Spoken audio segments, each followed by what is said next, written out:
مونږ څنګه کولی شو خپل د کمپیوټر دپاره د هایبرنیټ شارټکټ جوړ کړو. که چیرې غواړې دا هایبرنیټ شارټکټ جوړ کړو نو دا ویډیو تا دپاره ده. که چیرې غواړې کمپیوټر زده کړې، کمپیوټر تخنیکونه زده کړې، نو زما چینل سبسکرایب کړئ، د زنګ علامه هم فعاله کړئ. د ټولو نه مخکې تا ته زما ویډیوګانې ورسېږي، ورسره لایک مو هیر نشي. کمنټ خو در باندې ضروري او جبري ده. کمنټ به حتما لیکي. که چیرې نور چیني فقط یو کې راته په کمنټ کې ولیکه.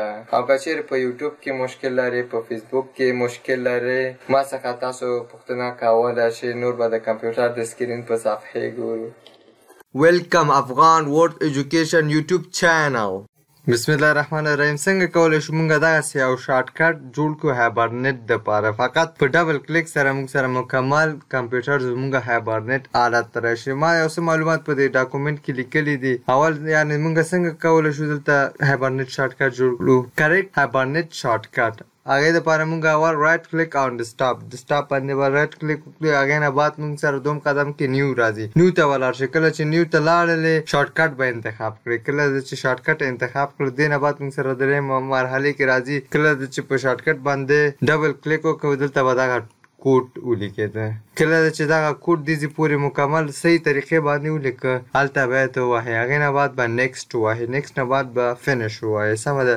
په دې اسانه طریقې باندې موږ کولی شو د هایبرنیټ شارټکټ جوړ کړو. اول طریقه موږ سره چې و رایټ کلیک دې نه بعد به نیو ته لاړ شو. نیو نه بعد به موږ راشو شارټکټ ته. کله چې شارټکټ ته راغلو دلته موږ سره اوس دغه کوډ پکار دی. دغه کوډ باید موږ ولیکو.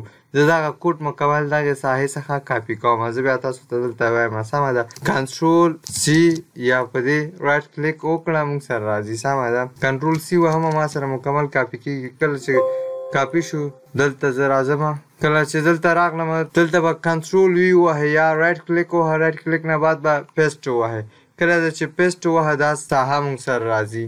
زه تاسو ته دا کوډ وایم. رنډل RUNDLL_.exe فاصله پاور POWR پروف PROF.DELL فاصله set SET suspend SUSPEND state STATE دا موږ سره کوډ دی. وګوره مکمل به ته دومره متوجه اوسې. که چیرې دغلته یو ډاټ موږ سره پاتې شي دا کوډ موږ سره کار نه کوي. که چیرې دغلته یو کامه موږ سره پاتې شي دا ګوره کار نه کوي. دغلته یو فاصله پاتې شي موږ سره کار نه کوي. وګوره موږ سره دوه ساحو کې موږ سره فاصلې دي.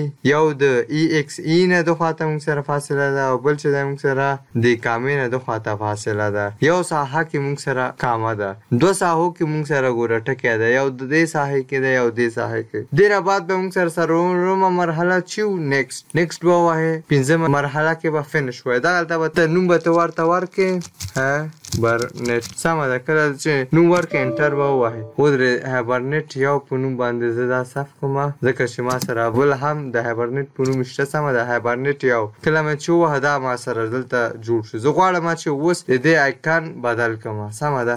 لیفټ کلیک به ووهئ. لیفټ کلیک نه به بعد پراپرټي ته راشي. دلته چین آیکن کې موږ سره چې کله دا صفحه راغله وګوره ما سره کوم پارټیشن کې یم. زه ګوره سی پارټیشن کې یم، وینډوز کې یم، هغې نه بعد سیسټم 32 کې یم، رینډل کې یم. دې ساحې ته چې کله راغللې بروزر به ووهئ. بروزر نه بعد به دغه ځای څخه لاندې راشي. موږ سره دلته شارټکټ شته. فقط یو شارټکټ باندې کلیک وکړه اوپن به کړې. کله چې اوپن کړه دا صفحه راځي موږ سره. دې نه بعد مکمل شارټکټونو لیست موږ سره راځي. دلته به ته یو شارټکټ انتخاب کړې. زه دغلته یو شارټکټ د هایبرنیټ دپاره انتخابوم چې کوم د خوښه یي.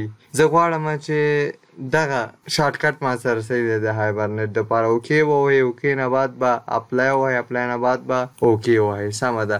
دا ما سره د هایبرنیټ شارټکټ جوړ شو. هر رنګ چې تاسو آیکن ورته ورکوئ. که چیرې زه اوس په دې ډبل کلیک وکړم ما سره کمپیوټر هایبرنیټ حالت ته